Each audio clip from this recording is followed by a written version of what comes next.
अब भारतीय न्याय संहिता 2023 की धारा 54, आईपीसी की धारा 114 हम पढ़ेंगे। भारतीय न्याय संहिता 2023 की धारा 54, आईपीसी की धारा 114, अपराध किए जाते समय दुष्प्रेरक की उपस्थिति। दुष्प्रेरक हम आपको समझा चुके हैं। दुष्प्रेरक कौन होता है? दुष्प्रेरक वो होता है जो दुष्प्रेरणा देता है। दो लोगों को भिड़ा देना और तमाशा देखने वाला कह सकते हैं। लेकिन यहां पर स्थिति क्या है कि दो लोगों को जो भिड़ाया जा रहा है तो उसका कुछ आशय है, इस आशय से भिड़ा रहा है कि उसको जाकर चोट पहुंचाओ, उसको जाकर नुकसान पहुंचाओ, उसके साथ ऐसा करो, तो वो दुष्प्रेरक कहलाता है। और दुष्प्रेरक के द्वारा जो कार्य दिया जाता है, जो इस प्रकार से उकसाया जाता है, वो पूरा हो जाए और उसके परिणाम चाहे कुछ भी निकले, हो सकता है उस दुष्प्रेरणा से अधिक कार्य हो जाए, तो दोनों के लिए भी दंडनीय माना जाएगा। तो दुष्प्रेरक का मतलब यह है कि बुरी प्रेरणा देने वाला। जब दुष्प्रेरक स्वयं घटना स्थल पर उपस्थित होकर मुख्य अपराधकर्ता को सहायता पहुंचाता है तथा दुष्प्रेरित अपराध वास्तव में किया गया है, तो उस दशा में उसे उस अपराध को करने वाला ही समझा जाएगा, ना कि केवल दुष्प्रेरक, अर्थात उसकी घटना स्थल पर उपस्थिति की दशा में उसे इस प्रकार दंडनीय किया जाएगा मानो अपराध उसने स्वयं ने ही किया हो। किस प्रकार दंडनीय किया जाएगा कि मानो अपराध उसने स्वयं ही किया हो। दुष्प्रेरक ने क्या किया? दुष्प्रेरक ने स्वयं उपस्थित है घटना स्थल पर और मुख्य अपराधकर्ता को सहायता पहुंचा रहा है। सहायता कैसे पहुंचा रहा है? किसी प्रकार का हथियार पकड़ा देना या किसी प्रकार का ऐसा सामान दे देना जिसका उपयोग वो सामने वाले के खिलाफ कर ले।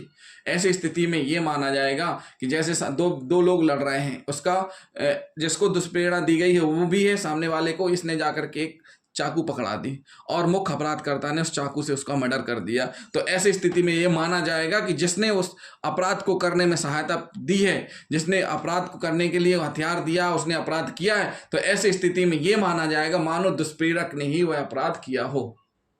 इसके लिए आवश्यक तथ्य जरूरी है। कौन कौन से? किए कार्य से अपराध घटित होता है। पहली कंडीशन, जो दुष्प्रेरणा दी गई है और जिसको दुष्प्रेरणा दी गई है उसके द्वारा जो कार्य किया जा रहा है वह अपराध की श्रेणी में आता हो। दूसरी कंडीशन, दुष्प्रेरण के परिणाम स्वरूप कार्य अथवा अपराध किया गया हो। जो दुष्प्रेरणा दी गई है उसके परिणाम स्वरूप ही किया गया हो। ऐसा नहीं कि दुष्प्रेरणा नहीं दी गई, अपने आप लड़ाई हो रही है और फिर सहायता पहुंचाई जाए, तो वो कंडीशन अलग है। दुष्प्रेरण के परिणाम स्वरूप कार्य अथवा अपराध किया गया हो। अगली कंडीशन, दुष्प्रेरक अपराध कारित होने के समय घटना स्थल पर उपस्थित हो। जिसने दुष्प्रेरणा दी है, जिसने उकसाया है, वह भी घटना स्थल पर उपस्थित हो, तो वो धारा 54 के अंतर्गत अपराध किए जाते समय दुष्प्रेरक की उपस्थिति के अंतर्गत आएगा और उसको उसी प्रकार से दंडनीय किया जाएगा जैसा कि उसने वो अपराध किया हो। आगे हम आईपीसी में पढ़ेंगे या पढ़ते आए हैं धारा 34। धारा 34 की भांति यह धारा भी किसी विशिष्ट अपराध का सृजन नहीं करती है, केवल दायित्व का निर्धारण करती है। फिर भी दोनों धाराओं में विभिन्नता है। धारा 34 और धारा 114। देखिए, मुख्य अपराधकर्ता की उपस्थिति है यहाँ पर और मुख्य अपराधकर्ता के साथ साथ सहायता पहुंचाने वाला दुष्प्रेरक भी है। तो कह रहे हैं कि धारा 34 की भांति धारा 114 आईपीसी यानी धारा बीएनएस की 54 भी किसी विशिष्ट अपराध का सृजन नहीं करती, बल्कि केवल दायित्व का निर्धारण करती है। फिर भी दोनों धाराओं में भिन्नता है। धारा 34 दो या दो से अधिक व्यक्तियों के समान आशय को अग्रसर करने में किए गए कार्य के लिए प्रत्येक व्यक्ति को उसी प्रकार दायित्वधीन बनाती है मानो उसने वह कार्य स्वयं अकेले किया हो। जबकि ये वाली धारा क्या बोलती है? धारा 54 के अंतर्गत दायित्व आरोपित किए जाने के लिए आवश्यक है कि वह व्यक्ति पहले उस अपराध का दुष्प्रेरक रहा हो, अर्थात दुष्प्रेरण अपराध कृत्य के पूर्व अनियंत्र किया गया हो। मतलब अपराध होने से पहले दुष्प्रेरण किया जाना आवश्यक है। कार्य किए जाते समय घटना स्थल पर उपस्थित हो, तद्यपि वह अपराध कार्य में सक्रिय रूप से भाग नहीं लेता। जैसे घर लूटे जाते समय षड्यंत्रकर्ता का बाहर खड़ा होकर चौकसी करना, अर्थात अपराध घटित होते समय दुष्प्रेरक घटना स्थल पर उपस्थित रहा। मतलब एक व्यक्ति ने कहा कि तुम तो घर के अंदर घुस जाओ, चोरी कर ला, हम तो बाहर खड़े देखने के लिए। तो चोरी करने कौन गया? दूसरा गया, लेकिन चोरी की रखवाली किसने की? दुष्प्रेरक ने।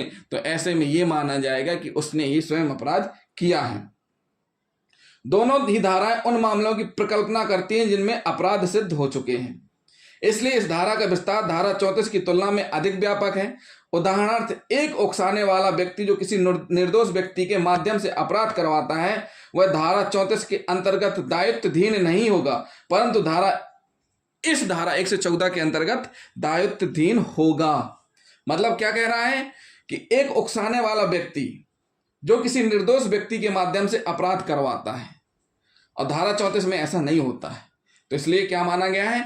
इसको दायित्वधीन माना गया, उसको दायित्वधीन नहीं माना गया है। तो साथियों, ये क्या हुई धारा, इसके बारे में हमने आपको बताया। एक उदाहरण और हम समझा देते हैं।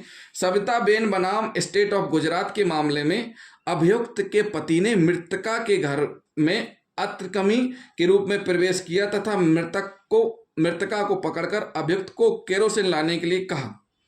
अभियुक्त केरोसिन लाई, जिसे मृतका पर छिड़ककर उसे जलाकर मार दिया गया। पति मुख्य अभियुक्त था।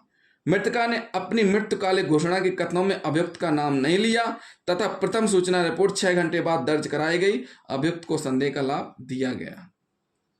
तो ये कंडीशन थी जिसमें संदेह का लाभ दिया गया था। लेकिन जो हम आपको बता रहे हैं, वो जो कार्य है वो कार्य ऐसा होना चाहिए कि उसकी दुष्प्रेरणा से होना चाहिए। किसी कार्य से अपराध घटित हो, दुष्प्रेरणा के परिणाम स्वरूप किया गया हो और घटना स्थल पर उपस्थित हो। तो साथियों, क्या है, अपराधकर्ता अपराध नहीं कर रहा है, लेकिन किसी ना किसी प्रकार से सहायता पहुंचा रहा है, चाहे वो रेकी करके हो, चाहे कोई सामान दे करके हो, लेकिन वह अपराध में शामिल नहीं हो रहा, लेकिन सहायता जरूर पहुंचा रहा है। तो साथियों, ये क्या है, धारा 54 है आईपीसी की, जिसमें हमने आपको समझाया कि अपराध किए जाते समय दुष्प्रेरक की उपस्थिति और किस प्रकार दंडनीय होगी। तो जिन साथियों ने अभी तक हमारा चैनल सब्सक्राइब नहीं किया है, तो सबसे पहले हमारे चैनल को सब्सक्राइब कर लें और बेल आइकन बटन दबाना ना भूलें। साथ ही साथ वीडियो को लाइक और शेयर जरूर करें। हमें मोटिवेट करते रहने के लिए हमारे वीडियो को अधिक से अधिक शेयर करें। थैंक यू दोस्तों।